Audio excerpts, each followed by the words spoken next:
ለዛሬ መጀመሪያ ያደረግነው ጽሑፍ ያልተንኳኩ በሮች ከተሰኘው የጳውሎስ ፈቃዱ መጽሐፍ ላይ ወይ ሴቶች የሚለውን መርጠናል። ይሄው ቦታው ትምህርት ቤት ነው። የፈተና ሰሞን በመሆኑ ቤተ መጻሕፍቱም ሆነ ጥላ የሚገኝበት እያንዳንዱ የኮሌጁ ስርቻ ሁሉ በቸካይ ተማሪዎች ተይዟል። የምሳ ሰዓት ደረሰና ተማሪዎች እህል ፍለጋ መንቀሳቀስ ጀመሩ። ከፊት 3 ሴቶችና አንድ ወንድ እየመጡ ነው። ወንድየው ጎበዝ ተማሪና አገልጋይ መሆኑ ይታወቃል። ከሴቶቹ መሃል አጠር የምትለዋንም የማያውቃት የለም። አጠገቧ ካለው ከዚሁ ልጅ ጋር ድብን ያለ ፍቅር ቢይዛትም እርሱ ይውደዳት አይውደዳት ማወቅ ግን የካልኩለስን ያህል ከብዷታል። ድንገት ግን ልጅቱ በዚያ አጭር ቁመቷ ተንጠራርታ ያንን በቁመቷ የእርሷን 2 የሚያክል ልጅ በጥፊ ደረገመችበት። ወይኔ እናቴ! ፊቱ ላይ ይታይ የነበረው የተተራመሰ ስሜት እንዴት ልግለጽላችሁ? ወይኔ ሳል ያለ መሆኔ የሎጥን ሚስት መስሎ ቆሟል። ከዚያ ምንም ሳይናገር ጉንጩን እያሻሸ ትክ ብሎ ተመለከታትና ደረጃውን በእርጋታ መውረድ ጀመረ። የኔ አንበሳ! አንዳችም ማጸፋ ለመውሰዱ ግርም ውስጥ በጣም ይከታል። ከዮብ ቀጥሎ ትዕግስተኛ እርሱን አየው፣ ደፋር ደግሞ እርሷን።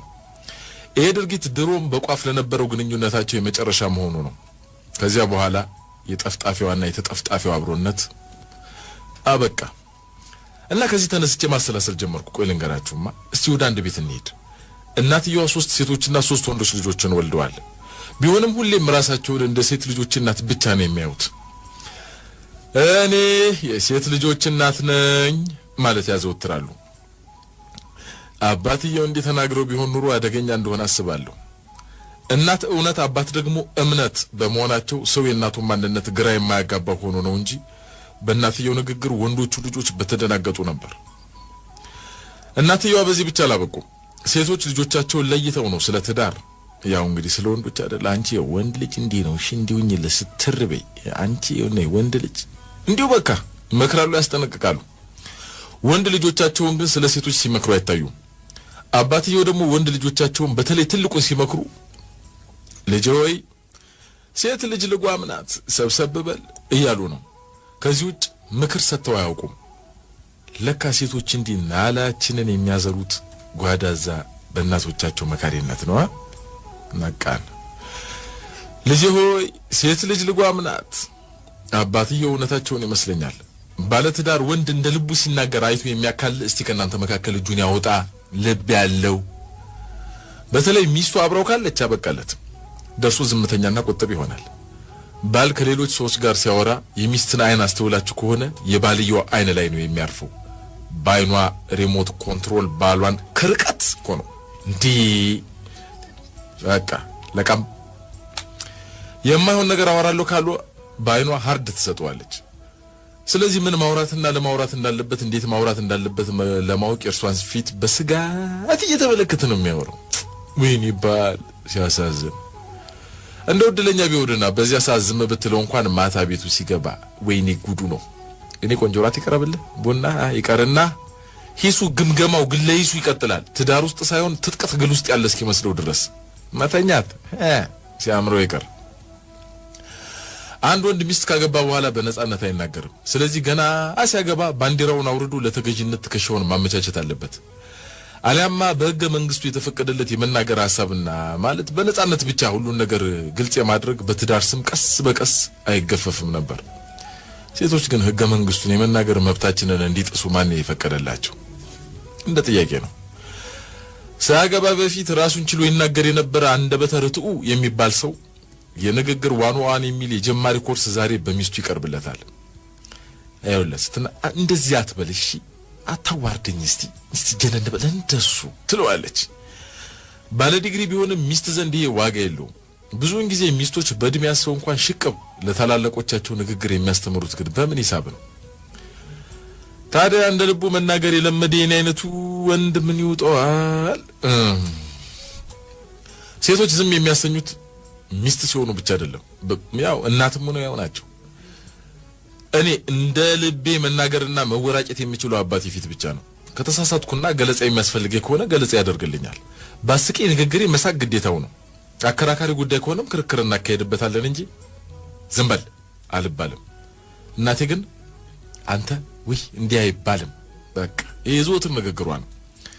አንዳንዴ እንደውም ልብ ብዬ ሳያት ላፌ ጠባቂ አኑር ብዬ ከመወለዴ በፊት የጸለይኩት ሁሉ ይመስለኛል። ቢሆንም ግን የሴቶች ትልቁ ውበት እናትነት መሆኑን አፌን ሞልቼ እናገራለሁ። እናት ሲሆኑ ከሰውነት ወደ መላእክነት ይለወጣሉ። ከሰውና ከመላእክ ማን ይበልጣል? ለጊዜው እንቶ አላቅም። እስቲ ስለ መሪነትና ስለ ውሳኔ እናውራ። አባቴን ማሳመን የሚፈልጉ ሰዎች እናቴን ቀድመው ሲያናግሯት ልጅ ሁኜ ትዝ ይለኛል። እርሱን ለማነጋገር እርሷን የሚያስፈቅዱ ነገር ነበር የሚመስለኛል። ለካ የባልን ልብ የምታንኳኳ ሚስት ብቻ ናት። አንድ ጓደኛ አለኝ ከማግባቱ በፊት ጀምሮ የረጅም ዘመን ጓደኛዬ ነው። ብዙ ነገሮችን ለብቻችን ተነጋግረን እንወስንና እናደርግ እንደነበር አስታውሳለሁ። ዛሬ ግን ሚስት አግብቶ ሌላ ሰው ሆኗል። ይሄ ወዳጄ ማንም ምንም ያናግረው እስቲ ቆይ አንዴ ከቤተሰብ ጋር ልማከር የሚል የፈሪ መልስ ያቀርባል። ገና ልጅ ስላልወለደ ቤተሰብ የሚለው ማንን እንደሆነ መቼም ይገባችኋል። ለካ ቤተሰብ ማለት ብቻዋንም ብትሆን እንደብዙ የምትቆጠረው ሚስት ናት። ቢሆንም ከቤተሰብ ጋር ከተመከረ በኋላ ሁሌም ሐሳቡን ለውጦ ነው የሚመጣው። ባሎቼ ናቸው በክብ ጠረጴዛ ዙሪያ ሐሳብን ለመቀየር የተቸገረ ሰው እኔ በአራት ማዕዘን አልጋ ላይ በቀላሉ ለምን እጁን እንደሚሰጥ ግራ ነው የሚገባኝ። ቆይ አልጋ የመወያያ ቦታ መሆኑን ማለት አለ እንዴ? ግን እኔ አልተማርኩትም እስከዛሬ። ወንዶች መሪና ራስነን ብለው ሲኮፈሱም ያስቀኛል። ቆይ እዚህ ጋር የደረጀ በላይነን አንድ ግጥም ልጋብዛችሁ። አዳምና ሔዋን ይላል ርዕሱ። አንተ አዳም ራስ ነህ ይላል ቅዱስ ቃሉ፣ አንቺ ሔዋን አንገት ነሽ ብለው ያወራሉ። እንግዲህ ተስማሙ። አንተ ራስ እርሱ አንገት ብታሽከረክረ ታዲያ ምን አለበት? አሽከርክረው እስኪ። ሰባኪው ስለ ጋብቻ አስተምረው ሲጨርሱ እስቲ የኔና የቤቴ ራስ ሚስቴ ናት የምትሉ ተነሱና ልጸልይላችሁ ብለው ለጉባኤው ጥሪ ያቀረቡ። በጉባኤው የነበሩ ወንዶች ሁሉ ተነስተው ሲቆሙ አንዱ ብቻ ሳይቆም ቀረ። ቁጭ እንዳለዛው እንደተከዘ። እርግጠኛ ነኝ ወንደላጤ መሆን አለበት መቼም እንጂ እንዴት ብሎ ይሄ እንዴት በማለት በልባቸው እያሰቡ ጠጋ አሉት መጋቢው። ምን ሆነ ነው ማትነሳው ቢሉት ምን ያለ ይመስላችኋል? ትነሳና ወይውልህ ብላይ ነው ሚስቴ። እኔ ሞኝ ምን አባቴ ላርግ? ከየትኛውም ባለትዳር ጋር በሆነ ጉዳይ ተነጋግራችሁ እሺ አደርጋለሁ ምንም ጣጣ የለውም ብሏችሁ ቢሄድ በፍጹም እንዳታምኑት። ቤት አለቃው እንደ መቶ አለቃው ተጠብቀዋለች። አዛስ ሚስቱ እንዳሳደረችው ያድራታል እንጂ ምን ያመጣል? ቢፎክር ፉከራው እንደ ሽሮ ደንፋታ ነው። ያው ሽሮ የሚደነፋው እንጀራ እስኪያገኝ ድረስ እንደሆነ ሁሉ የባልን ፉከራ ሚስቱ ዘንድ እስኪደርስ ብቻ ነው። ከዚያስ ለጓም ይገባለታል፣ ጭጭላል።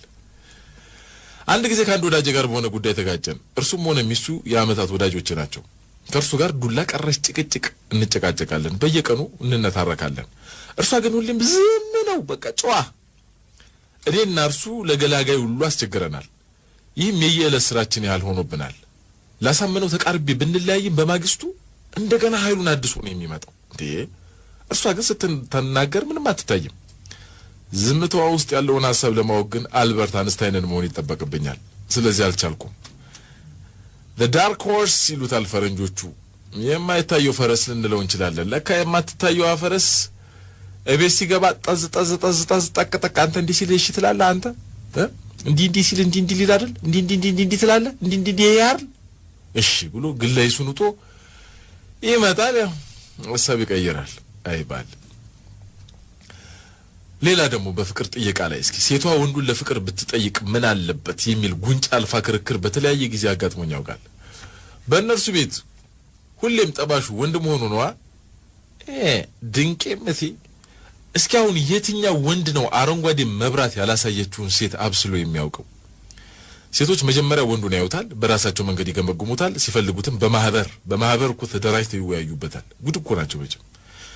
ሚዛን የሚደፋ ከሆነ ሴቲቱ ምንም ያልፈለገች መስላ በሆነ መንገድ ትታየዋለች። ወንዱ ከርፋፌ እንደዚህ ዝም ብሎ ቀጥ ያለ ኢላማ ይወዳል። በቃ አንዴ ለቀም ታደርገዋለች ቀርቡ። ያኔ ወንዱ ያልታሰበ ሲሳይ ያገኘ ይመስሉት በእጁ ሊያስገባ ትግል ይጀምራል። እርሷ የማትፈልግ መስላ እንደ መሽኮርማ የሚቃጣታል ማለት ሲያናገራት ወይ ምን ነው አንተ እንተዋወቃለን እንዴ እናንተ? አይ እንደ አይነት ድፍረት ደስ አይለኝም። እሺ የት ነው ይሄ? አይነስትሎ ቃሉ ይገፈፋል። እልይዟል ይነታረካል ከዛ መጨረሻ ላይ አሳመኗት ሲቀጥራት እኮ ነው አሳመንኳት ይላል እንደ ወንድ እኮ ግን ልበቢስ ነው አስቀድማ አንከራተተች እንጂ ወንድና ሴት ፍቅረኛሞች አብረው ሲሄዱ እስቲ ተመልከቱ እርሱ ያንበሳና የዞን ገዳይ ነገር እኮ ነው የሚመስለው ደረቱን ነፍቶ ሲሄድ እሷ ደግሞ በቃ ወጥመድ ውስጥ ገብቶ የሚያነጅብ እንስሳ ታውቃላችሁ አይደል በቃ ቆልጭ ትላለች ስራ ለሰው እኮ ነው እቤት ሲገባስ እሱ ቆልጭ እሷስ አንበሳ ወይ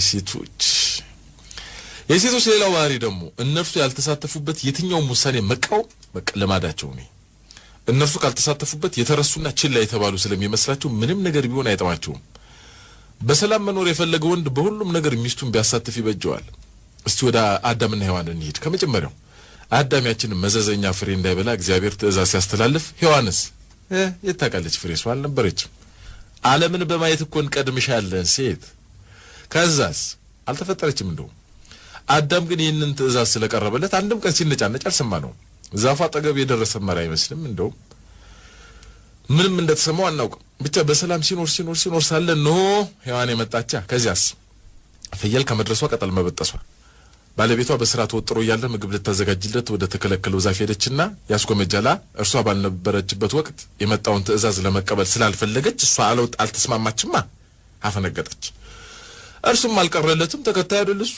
ድብና አርጎ በልቶ ሲባል አሳሳተች በቃ የሚስትን ቃል ሰምታል እዳህን ያለው ይሄው ይንከራተታል አይ እንደ ወንድ እኮ ግን እነርሱ ያልሰሩት ቤት ከሆነስ አይመቻቸውም የፈለገ ለምን ዝንጥ አይልም በቃ ስለዚህ አፍርሰው እንደገና መስራት ባይሆንላቸው የቃዎቹን አቀማመጥ ይለውጡታል አሁን ይሄ እዚህ ጋር ይቀመጣል ይላሉ ገና መጀመሪያ ቀን ጠረጴዛውን ወደ አንዱ ጥግ ይወስዱታል ምንም እኮ አልሆነም ጠረጴዛው አልጋውን ደግሞ ወደ መስኮቱ መጋረጃ ከሌለው ያደርጉለታል መጋረጃ ካለውስ አሪፍ እንኳን ቢሆን ይሄ ቤት ከዚህ ቤት ጋር አይደለም ይሄ ቀለም ይደብራል ቀየር በቃ የነርሱ አሻራ የለበትም ለካ አሻራቸው እንዳሉ ሲያቅ ባይጥም እንኳን እንዲህ ነው ቤት ሲሉ ኋላ አንተስ በጣም ትላለህ አብረ ለምን ወንድ ነህ